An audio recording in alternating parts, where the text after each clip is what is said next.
ओम श्री परमात्मने नमः। ओम श्री परमात्मने नमः। अथ वेदांत दर्शन अथ वेदांत दर्शन शांति पाठ। शांति पाठ। ओम पूर्णमद ओम पूर्णमद पूर्णमिदं पूर्णमिदं पूर्णात् पूर्णमुदच्यते पूर्णात् पूर्णमुदच्यते पूर्णस्य पूर्णमादाय पूर्णस्य पूर्णमादाय पूर्णमेवावशिष्यते। पूर्णमेवावशिष्यते। ओम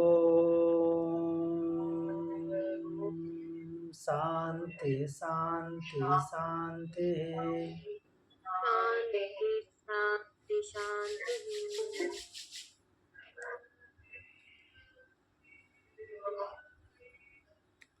तो मूल पाठ पे चलते हैं।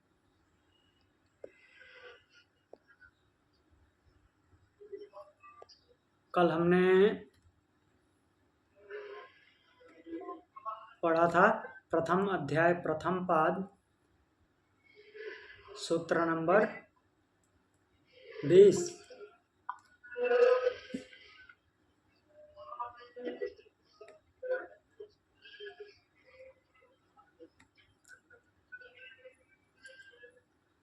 तो 20 नंबर सूत्र हमने देखा था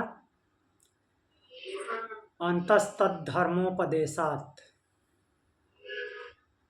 तो हमने सबसे पहले देखा था कि जगत की उत्पत्ति स्थिति और प्रलय का कारण ब्रह्म ही क्यों है।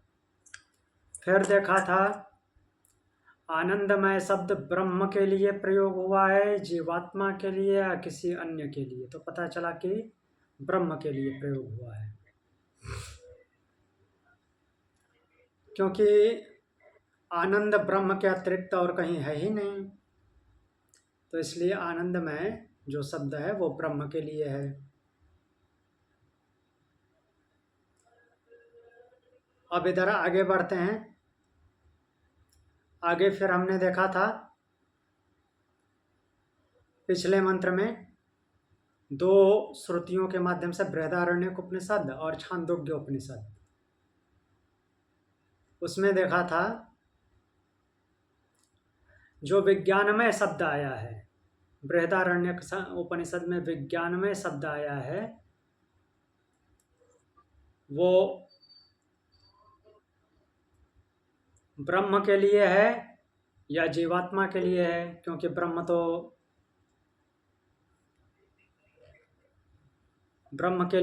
तो आनंदमय है, वो उसके लिए विज्ञानमय कैसे आ रहा है। तो चूंकि उस विज्ञान में, उसमें जिस मंत्र में विज्ञान में बोला गया, उसमें उसकी विशेषता क्या दिखाई गया है। सर्व सर्व करके है, सर्वस्य वशी सर्वस्य ईशाना सर्वस्याधिपति एस सर्वेश्वर एस भूतपाला। तो सर्व कौन है, ब्रह्म है। इसलिए यहाँ पे पार्टिकुलरली इस मंत्र में जो विज्ञान में शब्द आया है वो ब्रह्म के लिए आया है। ये कन्फ्यूजन क्लियर हुआ। फिर एक आया था छांदोग्य उपनिषद में कि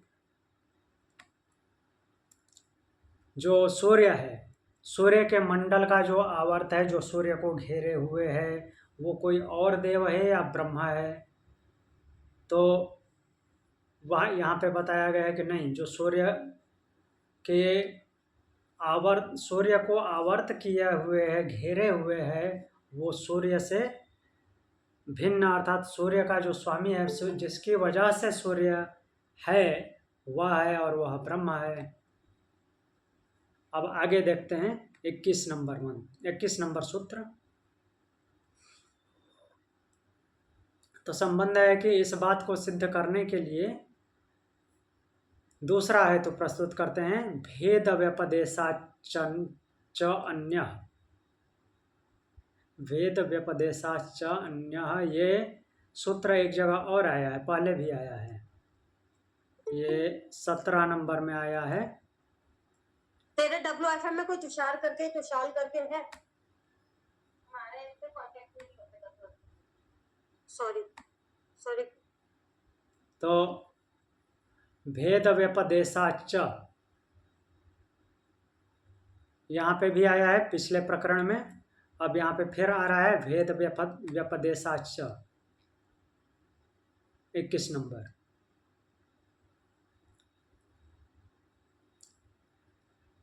तो बोल रहे हैं कि भेद का कथन होने से सूर्य मंडलावर्ती जो हिरण्यमय पुरुष अर्थात वो जो ब्रह्म है वो सूर्य के अधिष्ठाता देवता से भिन्न है, ऐसा बोला गया है।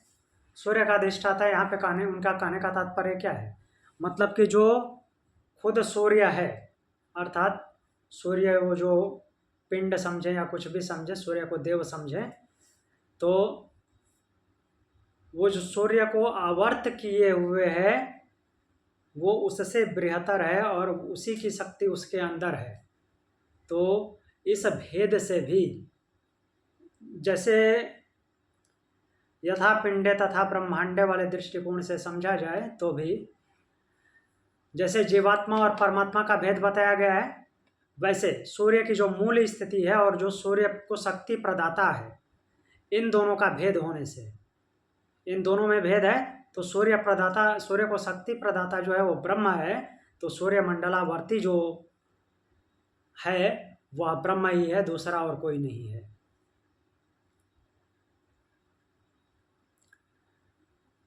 तो देखिए मंत्र क्या है, बृहदारण्यक उपनिषद के अंतर्यामी ब्राह्मण में कहा गया है य आदित्य तिष्ठति। एक मिनट थोड़ा इसको सेट कर लेता हूँ।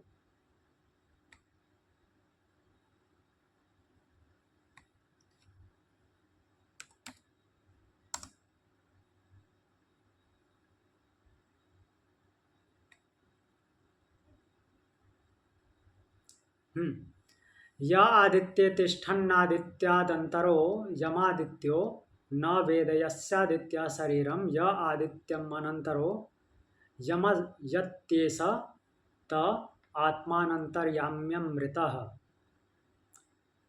तो जो सूर्य में रहने वाला सूर्य का अंतर्वर्ती है, जिसे सूर्य नहीं जानता, सूर्य के अंदर रहने वाला अर्थात जैसे बार बार हमने पढ़ा है कि वह क्या है, हृदयाकाश में रहता है, हृदय गुफा में शयन करता है, लेकिन जीवात्मा उसको खुद नहीं जानता। वैसे ही आदित्य के अंदर वो रहता है लेकिन आदित्य नहीं जानता।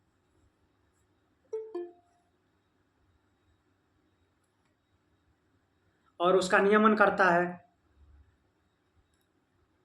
वह अंतर्यामी है।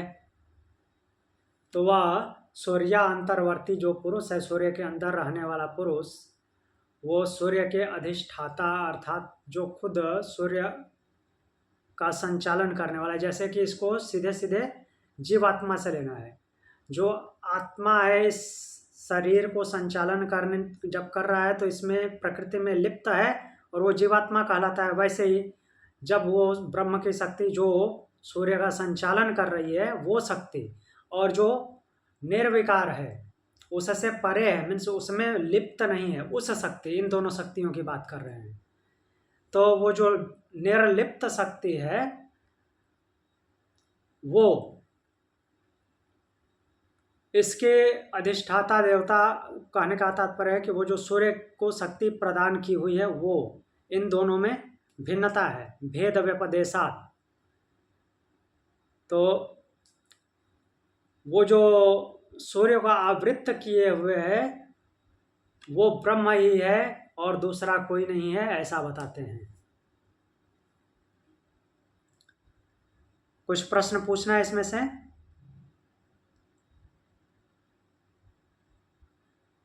आगे बढ़ें, आगे बढ़ते हैं। संबंध इसका है आगे के मंत्र से। अब यहाँ तक जो हमने विवेचन किया है वहाँ तक सिद्ध हुआ है कि जगत की उत्पत्ति, स्थिति और प्रलय का निमित्त और उपादान दोनों कारण, निमित्त कारण अर्थात बनाने वाला और उसका मटेरियल, वो दोनों क्या है? ब्रह्म ही है, पर ब्रह्म है, जीवात्मा या प्रकृति नहीं। जीवात्मा या प्रकृति ने जगत को नहीं बनाया है। जगत को बनाने वाला मीन्स उत्पत्ति, स्थिति और प्रलय का निमित्त कारण ब्रह्म है। उसका अलग अलग एग्जाम्पल लेकर के हमने देखा था। ऊर्णनाभि का भी एग्जाम्पल लिया था। जैसे मकड़ी अपने अंदर से जाला निकालती है और अपने अंदर समाहित कर लेती है।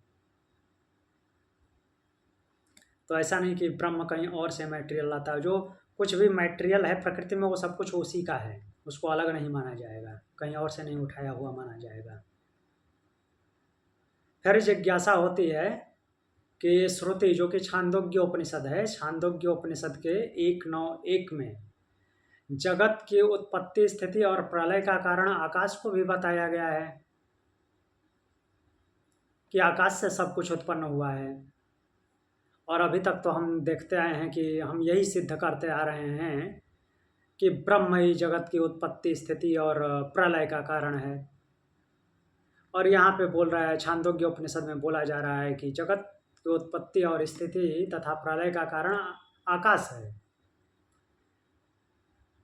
फिर ब्रह्म को निश्चित करके कैसे कहा जाए?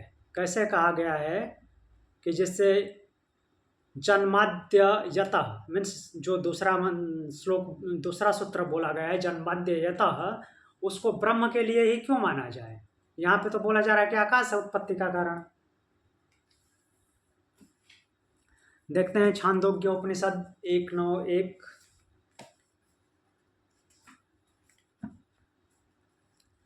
अध्याय 1 खंड 9 और उसका प्रथम मंत्र।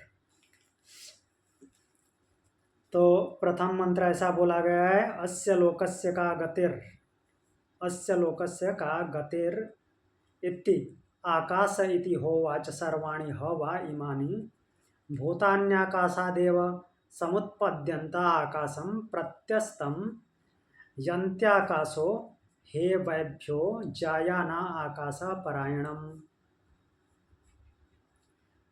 तो एक प्रकार से गुरु शिष्य संवाद की तरह है। इस लोक की क्या गति है? तो इस पर प्रवाहण बताते हैं, प्रवाहण उत्तर देते हैं। आकाश, यह जो समस्त भूत आकाश से ही उत्पन्न होते हैं। ठीक, सारे भूत आकाश से ही उत्पन्न होते हैं। सारे भूत मतलब कि पंच महाभूत और भूतों से निर्मित जो भी प्राणी जगत है। सर्वाणि हवा इमानि भूतान्य आकाशादेव समुत्पद्यन्त, आकाश में ही लय को प्राप्त होते हैं। आकाशम प्रत्यस्तम यत्याकाशो हेवैभ्यो जायानाकाश परायणः, और आकाश ही इनसे बड़ा है, अतः आकाश ही इनका आश्रय है। ऐसा बोला गया है छांदोग्य उपनिषद में। तो हम कैसे मान लें कि जन्माद्यस्य यतः जो है वो ब्रह्म के लिए ही स्वीकार किया जाए कि ब्रह्म ही उसके इस जगत की उत्पत्ति, स्थिति और प्रलय का कारण है? यहाँ तो आकाश को बताया जा रहा है। तो इस पे बताते हैं कि यह जो आकाश यहाँ पे बोला गया है, आकाश जो है लक्ष्यार्थ किसके लिए है? ब्रह्म के लिए।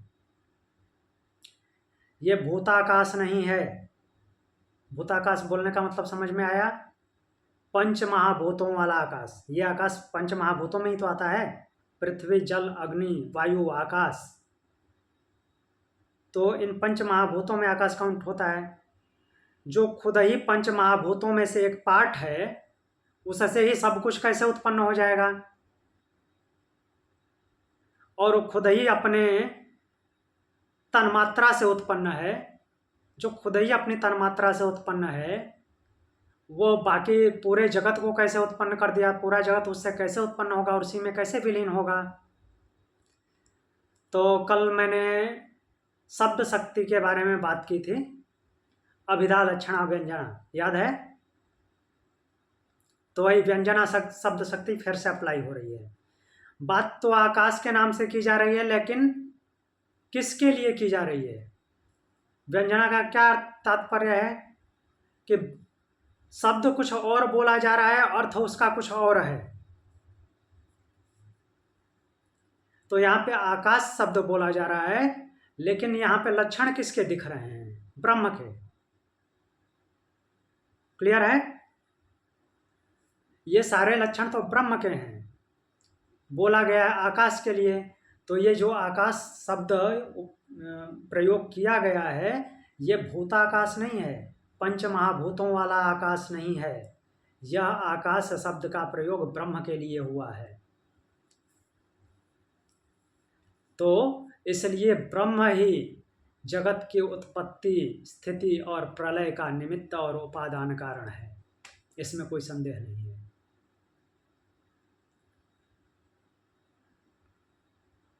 क्लियर हुआ?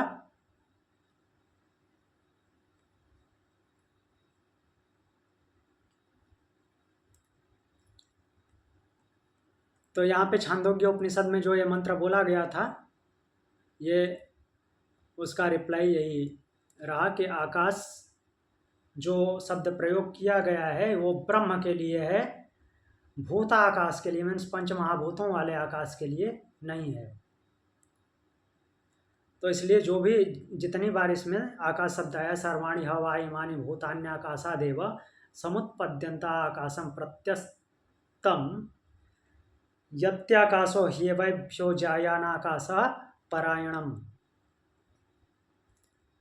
तो आकाश से ही उत्पत्ति, आकाश में विलीन होना जो बोला गया है, वो आकाश की जगह पे ब्रह्म समझना है। ब्रह्म से उत्पत्ति और ब्रह्म में विलीन, क्योंकि ये पंच महाभूतों वाले आकाश से उत्पत्ति और विलीन नहीं समझना है। पंच महाभूतों वाला आकाश जो है वो खुद ही पंच महाभूतों में से एक है, उससे ही सब कुछ कैसे उत्पन्न होगा और उसमें सब कुछ कैसे विलीन होगा, यह संभव ही नहीं है। तो इस तरह से इसको सिद्ध किया गया है कि ब्रह्म ही जगत के उत्पत्ति, स्थिति और प्रलय का कारण है। अब आगे संबंध क्या जोड़ते हैं? फिर प्रश्न उठता है, ठीक है इतना बोल दिए कि ठीक है, आकाश जो है भूताकाश नहीं है, वो यह आकाश शब्द ब्रह्म के लिए प्रयोग हुआ है। अब फिर से छांदोग्य उपनिषद का ही 1:11-5 अध्याय 1 11 खंड और 5वां मंत्र।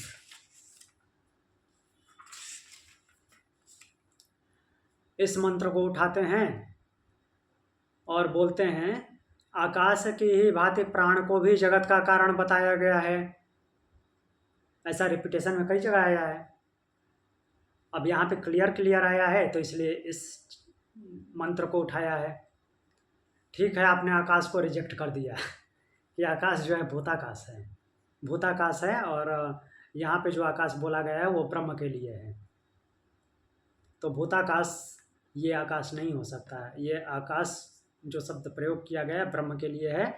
तो अब 1:11-5 में छांदोग्य उपनिषद के प्रथम अध्याय 11 खंड के का 5वां मंत्र आकाश की तरह प्राण की बात करता है। प्राण को भी जगत का कारण बतलाया गया है।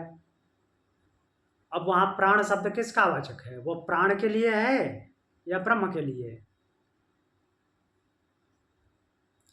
तो बोलते हैं अतएव प्राणः,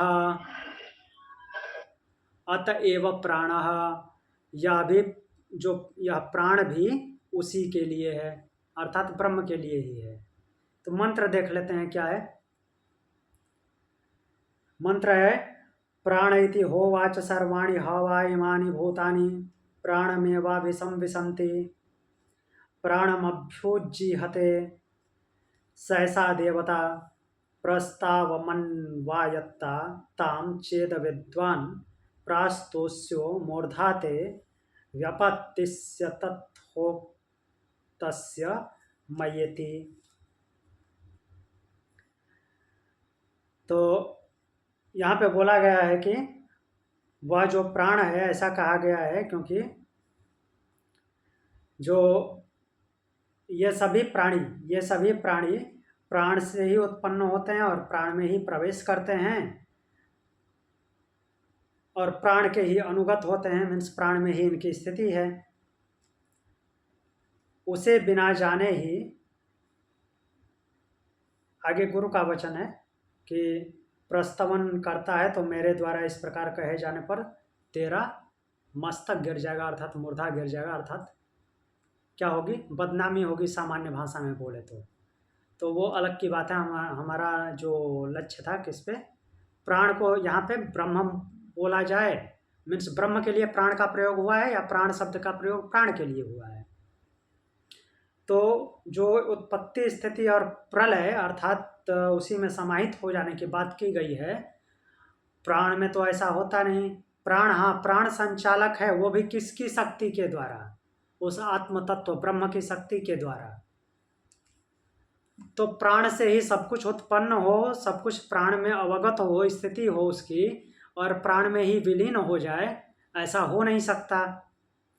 तो यहाँ पे प्राण शब्द का प्रयोग ब्रह्म के लिए ही हुआ है, प्राण के लिए नहीं।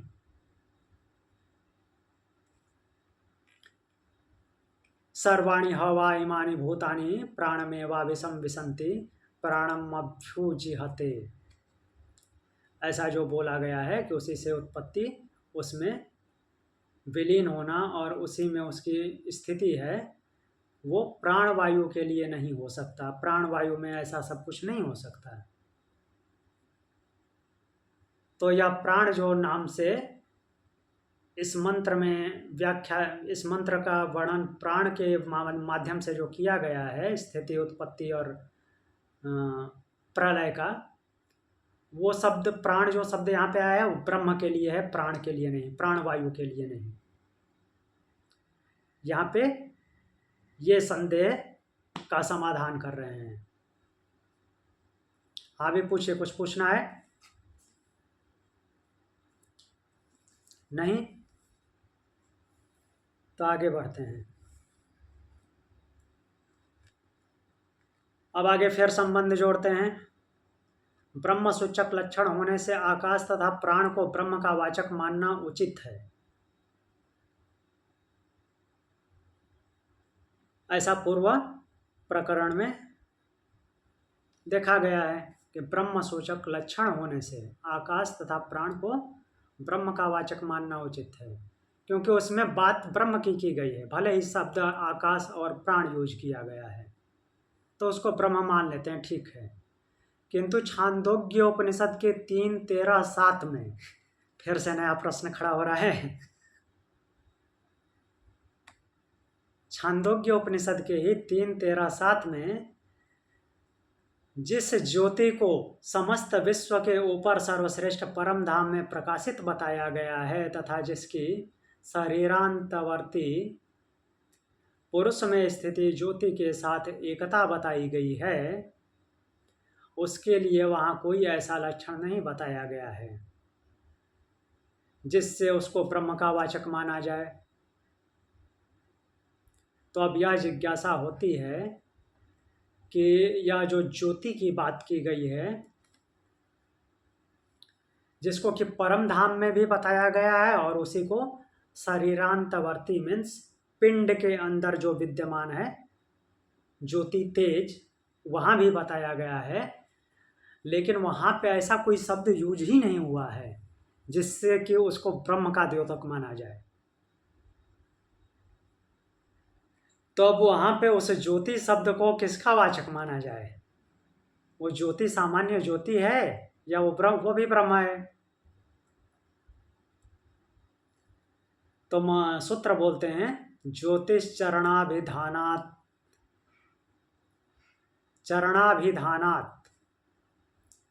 तो ज्योति जो है चरणों में विभाजित है, 4 पादों का कथन होने से। हमने कई जगह देखा है अलग अलग चीज़ों को लेकर के, यहाँ तक कि बृहदारण्यक उपनिषद में कई बार याज्ञवल्क्य जी जनक जी से पूछते हैं ना, आपसे किसी ने आपसे किसी विद्वान ने कुछ कहा है तो कहिए, हम सुने। फिर वो बताते हैं कि अमुक ने बोला है कि मन ही ब्रह्म है, अमुक ने बोला है प्राण ही ब्रह्म है। अच्छा, इसके आगे कुछ बताया नहीं, तो ये तो एक ही पाद वाला ब्रह्म है, ऐसा है। तो ऐसे ही चार पाद बता रहे हैं कि तो ज्योति के चार पादों का कथन होने से ज्योति शब्द वहाँ ब्रह्म का वाचक है। सामान्य ज्योति के चार पाद कैसे हो सकते हैं, चार चरण कैसे हो सकते हैं? तो छांदोग्य उपनिषद के तीसरे अध्याय की ज्योति का वर्णन इस प्रकार हुआ है। अथ यदता परो दिवो ज्योतिर्दीप्यते विश्वतः पृष्ठेषु सर्वतः पृष्ठेष्वनुत्तमेषु लोकेस्विदं वाव यद्यदीदम् अस्मिन्ननन्तः पुरुषो ज्योतिः। तो इसमें बताया गया है, अथ यदत परो दिवो ज्योतिर्दीप्ते विश्वतः पृष्ठतेषु सर्वतः, मतलब सर्व में, अर्थात उस परम में, उसी ज्योति की बात की गई है। स्वर्गलोक से ऊपर जो परम ज्योति प्रकाशित हो रही, मीन्स परम धाम की जो ज्योति है, संपूर्ण विश्व की ज्योति, संपूर्ण सृष्टि की ज्योति, ऐसा बोल सकते हैं। परम धाम तो वही है ना। और दूसरा कोई लोक नहीं है, ऐसा बोला गया है। सर्वोत्तम परम धाम में प्रकाशित हो रही है, वह निसंदेह यही है जो कि इस पुरुष के आंतरिक ज्योति, पुरुष मतलब कि जीवात्मा, जीवात्मा के अंतर में जो ज्योति, अंतर में ज्योति, ज्योति बोलने का मतलब कि कोई जलता हुआ दीपक नहीं, तेज आभा जो है, वह क्या बोल रहे हैं कि वो जड़ प्रकाश का वाचक नहीं है, अर्थात कोई सामान्य ज्योति नहीं है। तो इसमें जो लक्षण दिख रहे हैं, उस ज्योति के जो लक्षण दिख रहे हैं, वो सामान्य ज्योति का वाचक नहीं है।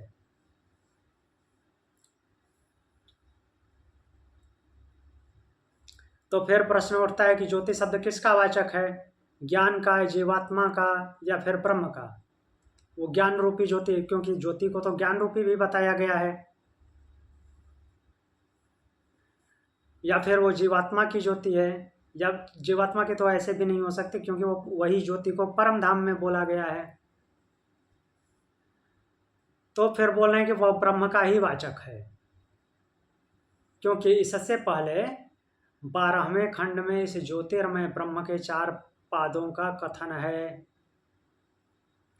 तो जो बृहदारण्यक उपनिषद का ही 12वां खंड है, उसमें चार पादों का वर्णन है ज्योति को लेकर ही।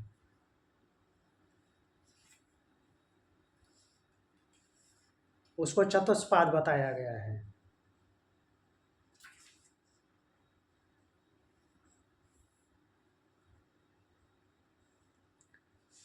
तो जब वहां पे चतुष्पाद बताया गया, तो सामान्य ज्योति चतुष्पाद कैसे हो सकती है?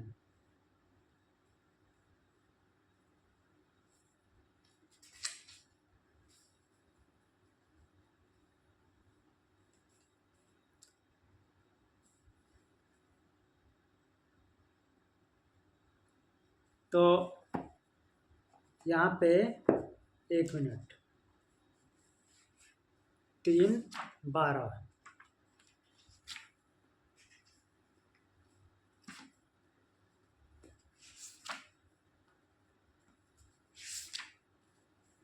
अध्याय 3 का जो 12वां है, 12वां खंड है, उसमें इसको चतुष्पाद ज्योति बताया गया है।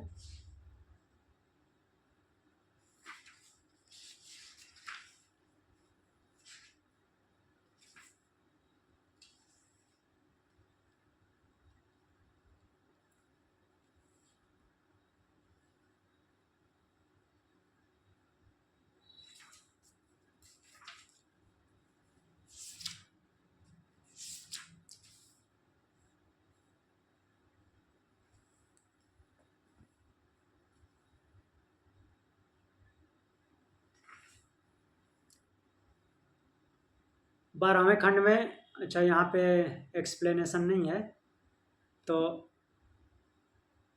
देख लेते हैं। ये है तावनस्य महिमा ततो जायस्य पुरुष पादोवस्य सर्वान् भूतानि त्रिपादस्यामृता दिवि। तो पादोवस्य सर्वा भूतानि त्रिपादस्यामृतम दिवि, 3 पाद उसका अमृतत्व है और 1 पाद में ये सृष्टि है, ऐसा बताया गया है। तो जब ऐसा उस ज्योति का वर्णन किया गया तो सामान्य ज्योति कैसे हो सकती, नहीं हो सकती। तो इसलिए उसको, इस ज्योति शब्द को ब्रह्म ही स्वीकार करना उचित है। ब्रह्म के सिवा अन्य कुछ नहीं हो सकता। इस प्रकार से इसका समाधान किया गया है कि यह न तो जीवात्मा का वाचक है, न ही किसी अन्य का वाचक है, यह तो ब्रह्म का ही वाचक है, यह जो ज्योति का तेज है। अब फिर आगे संबंध बता रहे हैं, आगे अगले छंद से संबंध जोड़ रहे हैं कि अब शंका यह होती है कि छांदोग्योपनिषद के 3 अध्याय के 12वें खंड में गायत्री के नाम से प्रकरण का आरंभ हुआ है। गायत्री का प्रकरण हमने बृहदारण्यक में भी देखा था। बृहदारण्यक में भी गायत्री का प्रकरण आया था, जो पहले 3 पाद से फिर चतुष्पाद हुई थी, जिसको सावित्री नाम दिया गया था।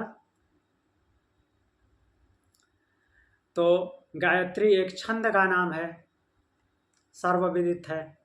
गायत्री व्याकरण की भाषा में, अर्थात व्याकरण के सिद्धांत से, पाणिनि व्याकरण अष्टाध्यायी के सिद्धांत के अनुसार गायत्री जो है छंद है, जिसमें 8-8 मात्राओं के 3 चरण होते हैं। ठीक है। तो जो हम गायत्री मंत्र पढ़ते हैं, ओम भूर्भुवः स्वः तत्सवितुर्वरेण्यं भर्गो देवस्य धीमहि धियो यो न प्रचोदयात्, तो ये गायत्री छंद है। उस गायत्री छंद के ही नाम पे उसका नाम, मीन्स उस मंत्र को गायत्री मंत्र बोला गया है। उसका वास्तव में नाम गायत्री मंत्र नहीं है। गायत्री जो छंद होता है, 8 अक्षरों का जो मीटर है, तो 8 अक्षरों के 3 स्टैंजा हैं उसमें, तो इसलिए वो गायत्री छंद बोला जाता है। और 8 अक्षरों के 4 जब 4 स्टेप हो जाते हैं तो वो अनुष्टुप छंद हो जाता है। तो देखने में तो 4 स्टेप में लग रहा है। ओम तो मान लीजिए कि ब्रह्म का नाम है, उससे शुरुआत होती है। भूर्भुवः स्वः तत्सवितुर्वरेण्यं भर्गो देवस्य धीमहि धियो यो न प्रचोदयात्। 4 स्टैंजा लग रहे हैं, लेकिन वास्तव में 3 ही है। भूर्भुवः स्वः जो है वो व्याहृति है, वो मीन्स मूल मंत्र में, मीन्स गायत्री छंद में उसको काउंट नहीं किया जाएगा। तत्सवितुर्वरेण्यम से स्टार्ट होता है, तत्सवितुर्वरेण्यम भर्गो देवस्य धीमहि धियो यो न प्रचोदयात्। तो एक्चुअल में वो गायत्री छंद है। अब बृहदारण्यक में भी हमने देखा था कि उसका नाम क्या बोला गया है, सावित्री बोला गया है। सावित्री क्यों बोला गया? क्योंकि उसका नाम सावित्री दिया गया, उस मंत्र को सावित्री नाम दिया गया है। वो किस लिए? क्योंकि तत्सवित वरेण्यम, सवित उसका देवता कौन है? सवित है, प्रकाश का देवता। और प्रकाश का देवता वो वास्तव में कौन है? जो प्रकाश की शक्ति वाला है। प्रकाश, जितनी भी प्रकाश करने वाली चीज़ें हैं उनको भी वो प्रकाश करने की शक्ति प्रदान करता है, तो वास्तव में वो ब्रह्म ही है। तो प्रकाश के देवता की स्तुति है, इसलिए उसका नाम सावित्री होना ठीक है। लेकिन उसका नाम जो गायत्री हम बोलते हैं, वो गायत्री उसके उस मंत्र का नाम नहीं है। गायत्री वो छंद है, उस छंद के नाम पे उसका नाम गायत्री मंत्र पड़ गया है।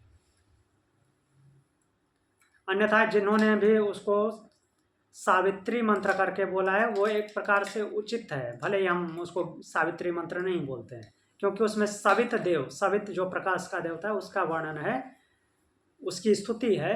तो उस सवित नाम से उसका सावित्री नाम उचित जान पड़ता है। बट गायत्री छंद, गायत्री मंत्र नहीं हो सकता। गायत्री छंद की वजह से हम उसको गायत्री मंत्र बोलते हैं।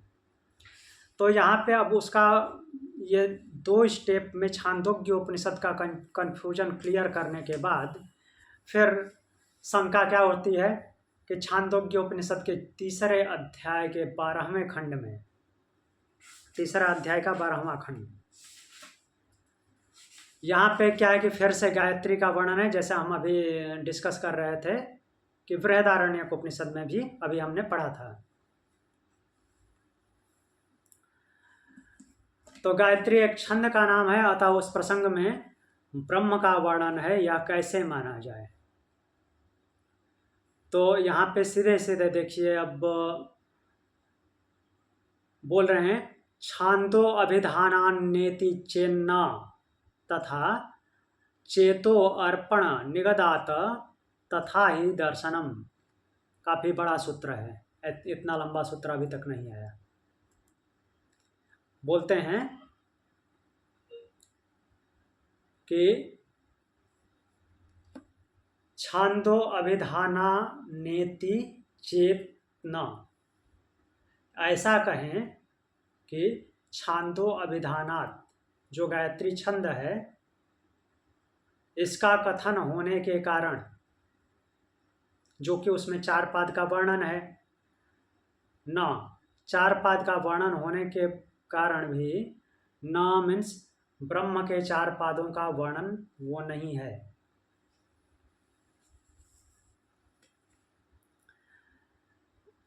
इति न, तो यह ठीक नहीं है। मीन्स ऐसा मानने की जो गायत्री के 4 पाद का, गायत्री में 4 पाद का वर्णन किया गया है, ऐसा बोला गया ना कि गायत्री के 4 पाद हैं। तो पहली बात तो गायत्री छंद जो है वो 3 पादों वाला है। अगर वहाँ पे 4 पाद वर्णन किया जाता है, एक तुरीय बोल करके, उसका 4 पाद जो वर्णन किया गया है, तो तुरीय किसका वाचक है? हमने अभी बृहदारण्यक में तुरीय चौथा पाद देखा था, जिसको चतुर्थ बोला गया, पाद भी नहीं बोला गया। तो वो क्या वास्तव में गायत्री जो छंद है उसका विवेचन कर रहे हैं, मीन्स उसकी विशेषता बता रहे हैं। अगर ऐसा हम मान भी लें कि ये 4 पाद गायत्री क्या वर्णन कर रहे हैं, ब्रह्म का नहीं, तो ये उचित नहीं है। क्यों उचित नहीं है? चेतो अर्पणा निगदात, चेतो अर्पणा निगदात मीन्स चित्त का उसमें अर्पण बताया गया है, अपने चित्त को उसमें लगाओ। तथा ही दर्शनम, और वैसा ही वर्णन दूसरी जगह भी देखा जाता है। दूसरी जगह का मतलब कि जैसा कि हमने बृहदारण्यक में देखा। ये छांदोग्य का नाम लेकर के वर्णन कर रहे हैं। तो अब चित्त को उसमें समर्पण करें। चित्त को समर्पण क्या किसी छंद में करेंगे? चित्त का समर्पण तो ब्रह्म में ही होगा ना।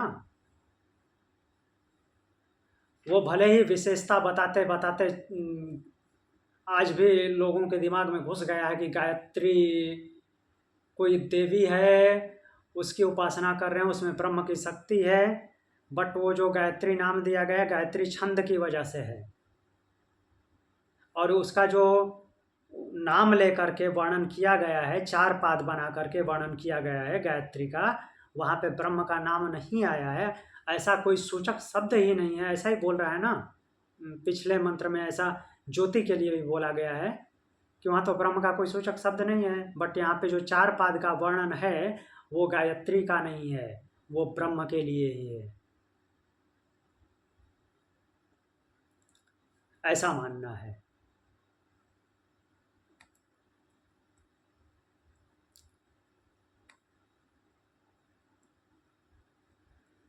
तो जहाँ पे भी 4 पाद का वर्णन है, अभी ज्योति के लिए भी हमने देखा, तो वो उसके लिए नहीं होता, वो उस शब्द का यूज किया गया, वास्तव में वो ब्रह्म का वाचक है। 4 पाद ब्रह्म के ही होते हैं। जैसे हमने अभी अभी देखा कि जो बार बार जनक जी से प्रश्न पूछ रहे हैं, वो कर रहे हैं याज्ञवल्क्य जी, आपसे किसी ने कुछ कहा, उसको कहिए हम सुने। तो मन ही ब्रह्म है या प्राण ही ब्रह्म है या हृदय ही ब्रह्म है, तो इसके आगे वो क्या बताया, उसकी स्थिति, उसकी उपासना क्या है। तो जनक जी बोलते हैं कि ऐसा तो उन्होंने बताया नहीं। तो फिर बोलते हैं कि तो एक ही पाद वाला ब्रह्म है, तो क्या मन ब्रह्म है? वहां पे तो ऐसा बोला गया कि मन ब्रह्म है, बट वो मन शब्द ब्रह्म का द्योतक है, न कि मन ही ब्रह्म है।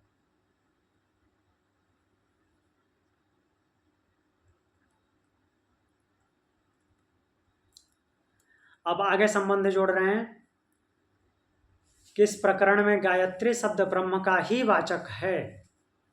इस बात की पुष्टि के लिए दूसरी युक्ति प्रस्तुत करते हैं। अभी फिर एक और सूत्र बोल रहे हैं उस पर। भूतादि भूत भूतादि पाद व्यपदेशो पपत्तेश्चैवम्। भूतादि पाद व्यपदेशो पपत्ते चैव। तो यहाँ पे वो बोल रहे हैं भूत आदि को पाद बतलाना युक्ति संगत हो सकता है, इसलिए भी ऐसा ही है। यहाँ फिर लिखा है कि यहाँ ब्रह्म को ही गायत्री के नाम से कहा गया है, यह मानने से ही भूत आदि को पाद बतलाना, भूत आदि मतलब कि पंचमहाभूत आदि को, उसका पाद बतला दिया जाए तो युक्ति संगत हो सकता है। मतलब कि उसकी जो रचना है, ब्रह्म की जो रचना है, उसको पाद के रूप में बताया गया है, गायत्री को नहीं। तो छांदोग्य उपनिषद के 3:12, इसमें 3-4 मंत्र हैं। जैसे पहला मंत्र है गायत्री वाइद सर्वम। सर्वम शब्द आ गया, सर्वम शब्द पहले ही आ गया तो ब्रह्म का वाचक है, गायत्री का कैसे हो गया? यदिदम किम च वाग्वै गायत्री वाग्वाइद सर्वम भूतम गायति च त्रायते च। फिर दूसरा मंत्र है या वैसा गायत्रियम वावसायेयम पृथिव्यस्या हिद सर्वम भूतम प्रतिष्ठितम में तामेव नातिशीयते। तीसरा मंत्र है या वैसा पृथिव्यायम वावसा यदिदम अस्मिन् पुरुषे शरीरम अस्मिन् अहे प्राणा प्रतिष्ठिता तद एव नातिशीयन्ते। तो ऐसे करके और भी मंत्र हैं। तो यहाँ पे क्या बताया गया है कि उसके जो पाद बताए गए हैं वो भूत आदि मीन्स पंचमहाभूत आदि जो हैं उनको बता दिया जाए तो भी ऐसा ही युक्ति संगत है। मीन्स ब्रह्म को ही, गायत्री शब्द जो प्रयोग हुआ है ब्रह्म के लिए हुआ है। तो जैसे प्रकरण ये जो छांदोग्य उपनिषद का 3रा अध्याय 12वां खंड ऐसा बोल रहा है कि भूत पृथ्वी शरीर और हृदय 4 पादों से युक्त बताया गया। अभी जैसे हमने देखा ना, पृथ्वी की बात आ रही है, प्राण की बात आ रही है। तो इस प्रकार से उसको 4 पादों से युक्त बताया गया है। फिर उसकी महिमा का वर्णन करते हुए पुरुष नाम से प्रतिपादित पर ब्रह्म परमात्मा के साथ उसकी एकता करके समस्त भूतों को, सारे भूत पंचमहाभूतों को या पंचमहाभूतों से उत्पन्न जो कुछ भी है उन सब को पाद बतलाया गया है। जो कि गायत्री छंद का कैसे हो सकता है? नहीं हो सकता। तो अमृत स्वरूप 3 पादों को परम धाम में स्थित कहा गया है, अर्थात उसके 3 पाद परम धाम हैं और 1 पाद, 3 पाद परम धाम है और 1 पाद जो है उसमें ये पूरी प्रकृति है। छांदोग्य उपनिषद 3:12-6, 3:12 का जो 6 है, तावानस्य महिमा ततो जायाश्च पुरुष पादो अस्य सर्वा भूतानि त्रिपादस्यामृतम दीवीति। तो इसकी जो महिमा है, पुरुष इससे भी उत्कृष्ट है, संपूर्ण भूत इसका 1 पाद है, अर्थात सारे प्राणी समुदाय जो हैं, पूरी सृष्टि वो 1 पाद है और इसका त्रिपाद अमृत प्रकाश में जो कि वो परम धाम है वह है। तो वो गायत्री कैसे हो सकता है? गायत्री छंद तो ऐसा नहीं हो सकता। तो इसलिए ये यहाँ पे मानना उचित है कि यह जो गायत्री के नाम पर व्याख्यान दिया गया है, यह उस ब्रह्म का ही व्याख्यान है, गायत्री का नहीं।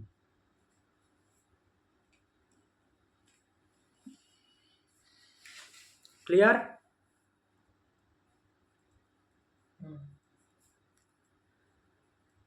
अब आगे बोलते हैं कि ये जो अभी तक बोला गया ज्योति, गायत्री, इन सब सिद्धांत की पुष्टि के लिए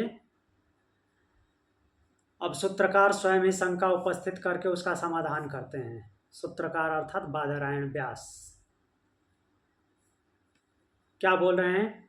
उपदेश भेदान्नेति चेन्नु भयस्मिन्नप्य विरोधात् चेतनो उपदेश भेदान्नेति। उपदेश भेदात, उपदेश भेदात हमने अभी तक ये तीसरी बार हम पढ़ रहे हैं, उपदेश में भेद होना। यदि ऐसा कहें कि उपदेश में भिन्नता होने से न मतलब कि जो गायत्री हुआ या ज्योति हुआ, जो भी अभी हम ऊपर पढ़े हैं, वह शब्द ब्रह्म का वाचक नहीं है, ऐसा हम मान भी लें इतना समझाने के बाद भी कि देखिए ये ब्रह्म है, ब्रह्म है, तो उपदेश में भिन्नता होने की वजह से, मीन्स लिखा तो ये है लेकिन माना ये जाए, नहीं मानेंगे।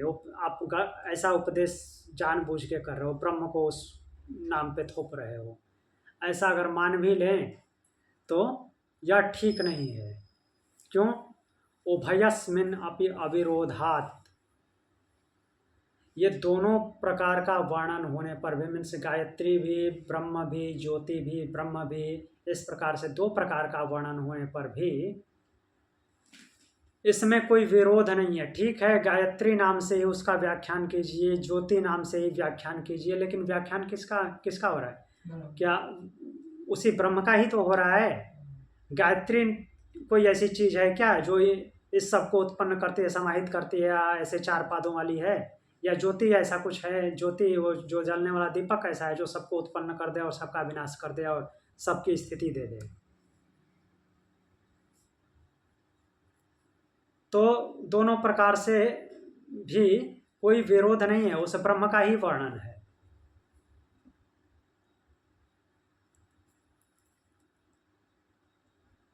तो इस तरह से इस शंका का समाधान किया गया है।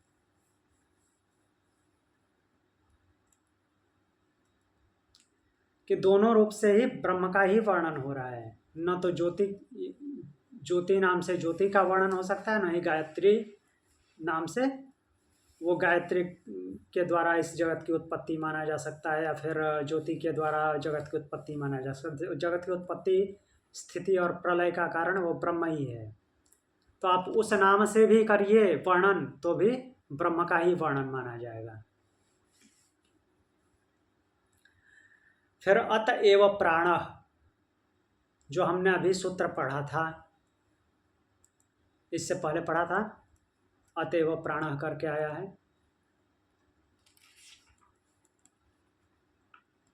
ये सूत्र नंबर 23, अतएव प्राण 1:1:23। तो उसको यहाँ पे संबंध जोड़ रहे हैं कि इस सूत्र में यह सिद्ध किया गया है कि उस श्रुति में जो प्राण नाम आया है, प्राण शब्द आया है, वो किसके लिए आया? ब्रह्म के लिए। सेम वैसा ही आया था आकाश के लिए। आकाश शब्द बोल करके जो व्याख्या की गई थी, तो वहाँ पे आकाश या भूताकाश नहीं है, पंचभूतों वाला आकाश नहीं, वो ब्रह्म ही है। क्योंकि आकाश जो है खुद भूतों का एक पार्ट है, पंच महाभूतों का, उसी में ही सारी उत्पत्ति, स्थिति और प्रलय कैसे हो सकता है? वो खुद ही अपनी तन्मात्रा से उत्पन्न हुआ। वैसे सेम उसी तरह की व्याख्या प्राण के लिए भी आई थी, प्राण शब्द बोल करके वैसा ही वर्णन किया गया, वो भी ब्रह्म का ही वर्णन है। लेकिन अब एक यहाँ पे नई जगह से शंका उठा रहे हैं, कौशितकी उपनिषद से। जो कि 11 मेन उपनिषदों से अलग है। तो वहाँ कौशितकी उपनिषद के 3-2 जो कि हमने अभी पहले पढ़ा नहीं है ये उपनिषद को, बट यहाँ पे उसमें जो दिया गया है उसको यहाँ पे लिखा हुआ है, तो पढ़ देता हूँ। तो उसके 3-2 में, कौशितकी उपनिषद 3-2 में प्रतर्दन एक नाम है। प्रतर्दन के प्रति इंद्र ने कहा, अर्थात इंद्र क्या बने हुए, वहाँ पे गुरु हैं, इंद्र आचार्य बने हुए हैं और प्रतर्दन उनके शिष्य हैं। तो इंद्र प्रतर्दन से क्या कह रहे हैं कि मैं ज्ञान स्वरूप प्राण हूँ, अपने आप को ज्ञान स्वरूप प्राण बोल रहे हैं। तुम आयु और अमृत रूप से मेरी उपासना करो।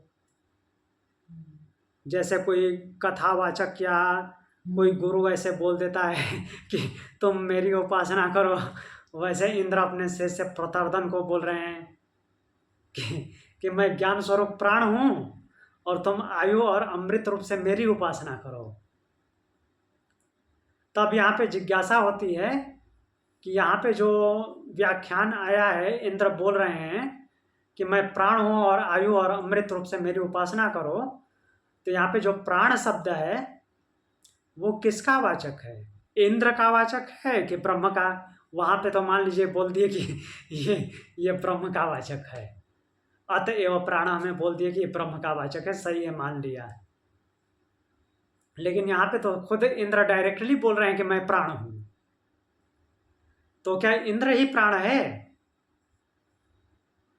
ये प्राण उस इंद्र का वाचक है, या प्राण वायु है जो हम सांस ले रहे हैं वो है, या फिर जीवात्मा है, या खुद ब्रह्म है? तो इस पे सूत्र बोलते हैं प्राणस तथा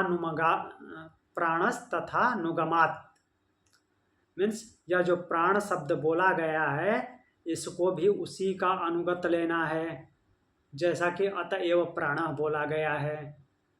प्राण उस ब्रह्म का वाचक है। तो यहाँ पे भी जो प्राण बोला गया है कौशितकी उपनिषद में इंद्र के मुख से कि मैं प्राण हूँ, मैं ज्ञान स्वरूप प्राण हूँ, इसको ब्रह्म का ही वाचक लेना है, इंद्र इसका वाचक नहीं है। अर्थात इंद्र प्राण नहीं है, ब्रह्म है। तो वो कैसे, इसको थोड़ा समझते हैं। तो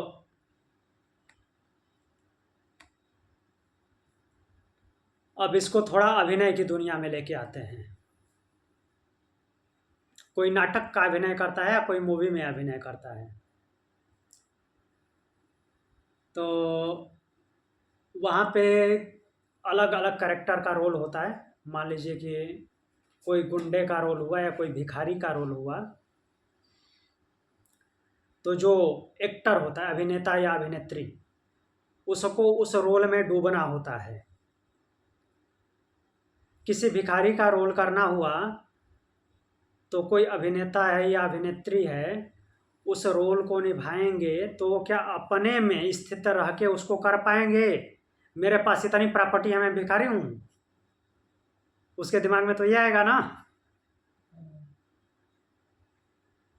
तो उसको उस रोल में डूबना पड़ता है। वैसे ही जब आचार्य उपदेश दे रहा होता है तो जिसको लक्ष्य करके, मीन्स जिसको माध्यम बना करके, और अपने अंतेवासी को अर्थात शिष्य को जब उपदेश दे रहा होता है तो जिसको माध्यम बनाया होता है उसमें वो डूब जाता है और उसके माध्यम से बात को बोलता है। तो यहाँ पे वही भाव आया है। इंद्र जो है ब्रह्म के भाव से भावित होकर के ऐसा बोल रहे हैं। इंद्र ब्रह्म के भाव से भावित होकर के अपने आप को ब्राह्मी स्थिति में अनुभव करके, अर्थात उस ब्रह्म की स्थिति में अपने आप को डुबा करके बोल रहे हैं कि मैं ज्ञान स्वरूप प्राण हूं और तुम मेरी आयु और अमृत रूप से उपासना करो अपने शिष्य को। अर्थात एक प्रकार से वो ब्रह्म की तरफ से बोल रहे हैं।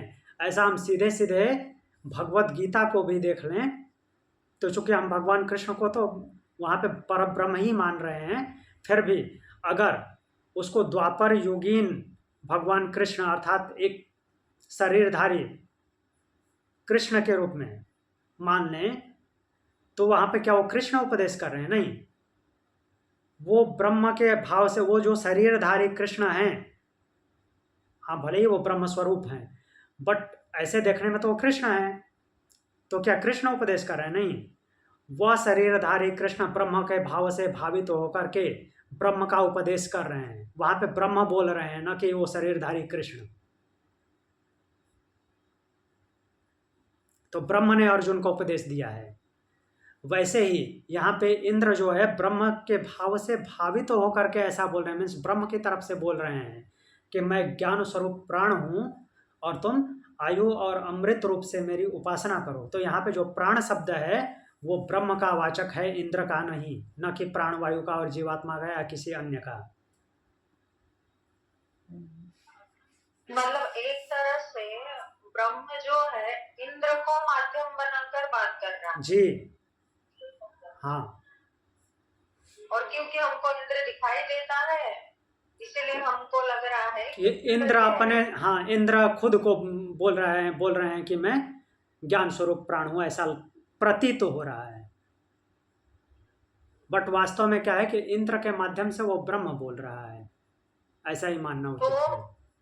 भगवत गीता में जब भगवान अपनी विभूतियों का वर्णन करते हैं जी, तब भी हम ऐसा समझ सकते हैं कि ब्रह्म हाँ, बोल रहा है उनके माध्यम से, वासुदेव कृष्ण के माध्यम से। हाँ वो ब्रह्म विभूतियों का वर्णन कर रहे हैं, ना कि ये शरीरधारी कृष्ण। हाँ हाँ, वो जो वृंदावन गोकुल और द्वारका में लीलाएं करने वाले हैं, वो अपनी विभूतियों का वर्णन थोड़ी कर रहे हैं, वो तो ब्रह्म की विभूतियों का वर्णन कर रहे हैं। वैसा ही है, सेम उसी तरह से। तो जो वो अर्जुन को जो बात कहते हैं लास्ट में, सर्वधर्मानि परित्यज्य हाँ, माम एकम शरणम व्रज, वो भी ब्रह्म बोल रहा है। हाँ वो ब्रह्म बोल रहे हैं। अच्छा जी, क्लियर हुआ? ठीक है।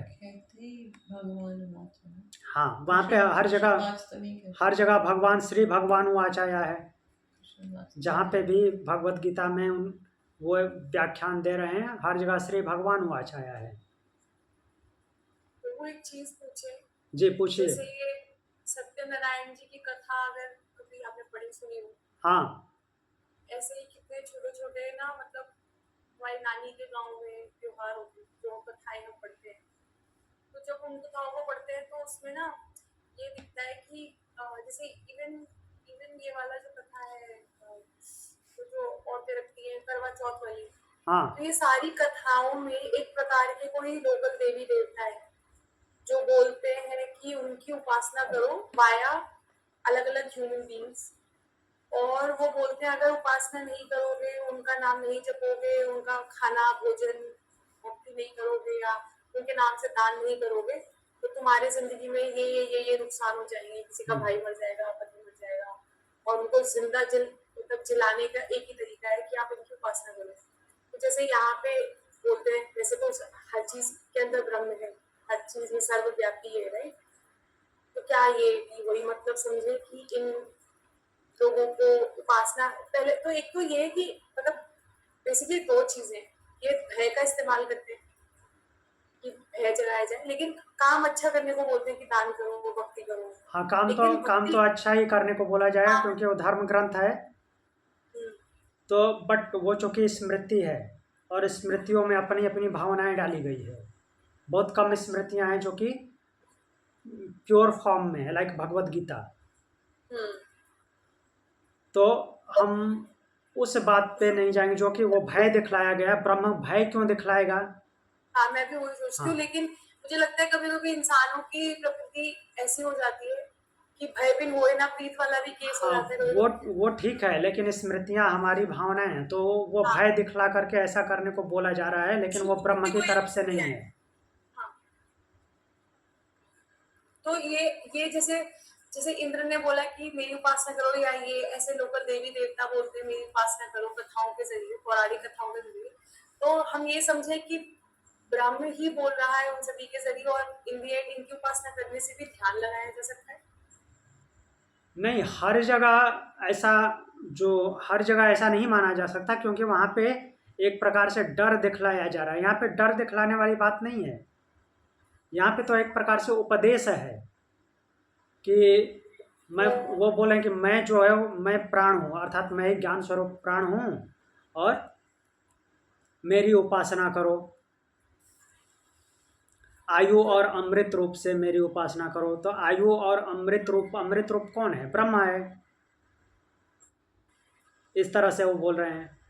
अब ऐसा है तो कहीं बोल नहीं रहे हैं कि अगर नहीं करोगे तो ये अनिष्ट हो जाएगा। हमने अभी 11 उपनिषद पढ़े, 11 उपनिषद में कहीं भी ब्रह्मा ने या किसी और ने किसी ये जो श्रोत्रिय है, उपनिषदों का श्रोता, उपनिषदों का ऋषि, किसी भी ऋषि ने ऐसा नहीं बोला कि ऐसा न करने से ये अनिष्ट हो जाएगा।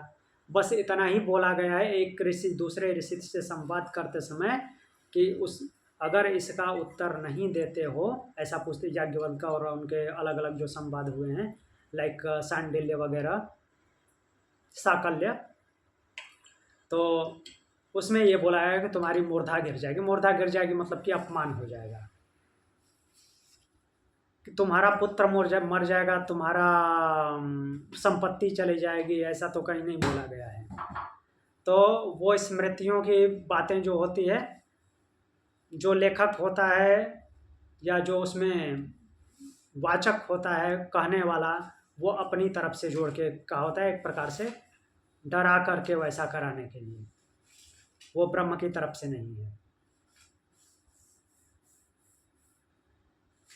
या अगर उसमें भी कहीं पे विष्णु उवाच, शिव उवाच, ऐसे कुछ करके आया है, रुद्र उवाच आता है ना बहुत जगह पे, जहाँ पे भगवान शिव बोल रहे हैं तो रुद्र उवाच है, विष्णु पुराण में विष्णु उवाच, तो और भी पुराणों में इस नाम से है। तो उस उवाच के माध्यम से भी कहीं ऐसा देखने में नहीं आता है कि तुम्हारा पुत्र मर जाएगा तो तुम्हारा ये अनिष्ट हो जाएगा, ऐसा नहीं आता है। ये छोटी छोटी कथाओं में ही ऐसा आता है। और ये आयु की उपासना करना क्या मतलब हुआ? आयु की उपासना मतलब कि एक प्रकार से जो जन्म मरण का चक्कर है, जन्म मरण के चक्कर आयु तथा अमृत रूप से, अमृत रूप से मतलब कि जब इस जन्म मृत्यु के चक्र से मुक्त हो जाने की क्रिया को अमृतत्व बोलते हैं, जहाँ से मुक्त हो गया। और आयु उसको बोलेंगे जो कि ये जन्म मृत्यु का बंधन है, इस भाव से मुक्त हो जाना, अर्थात कि पुनर्जन्म की प्रक्रिया से मुक्त होने की क्रिया को आयु नाम दे सकते हैं।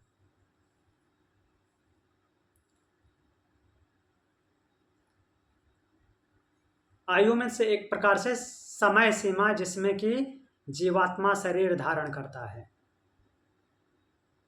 और अमृतत्व में से उससे मुक्त हो जाना। तो इस तरह से यहाँ पे बोला गया है कि जो प्राण शब्द इंद्र ने प्रयोग किया है वो ब्रह्म के लिए किया है, खुद अपने इंडिविजुअल उस बॉडी के लिए, इंद्र के शरीर के लिए वो नहीं है।